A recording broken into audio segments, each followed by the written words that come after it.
uh, what's it called, Dungeon Crawler Carl. Oh, nice. I got through the first one and I was like, oh, I want to start the second one, but I have 8 books I have to finish. So I'm like halfway through. So yeah, and that's like my goal is to finish those and then like by the end of next month. So and then I have 2 others that I'm like pretty close to. So that way I can get to book 2. I really enjoyed the Audible. Like a lot of times I'm like I do like 50-50. That one was hard for me to do it, but I got to a point in the story where I was just like I just flew through it and probably like a night and a half after doing the Yeah. Audible. It was awesome. I think Yeah.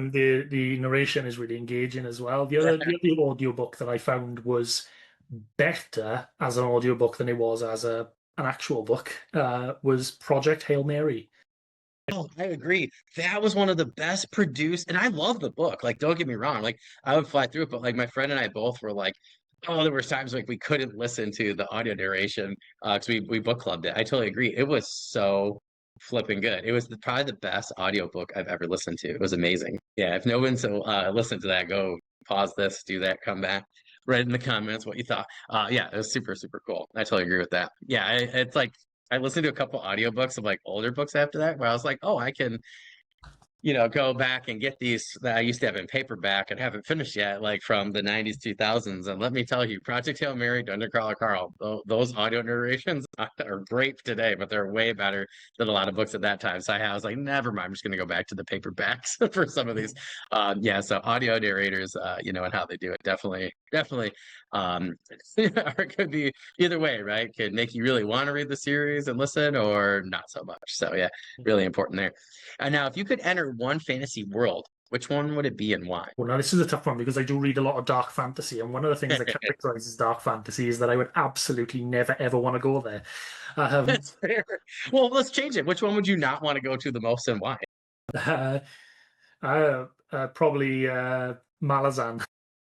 Oh, that's such a good one.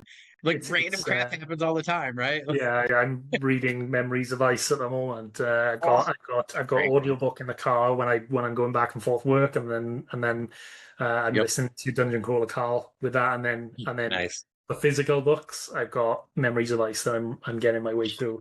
But yeah, Awesome. it's just so like there's basically nobody safe. There's no safe Yeah. areas, Yeah.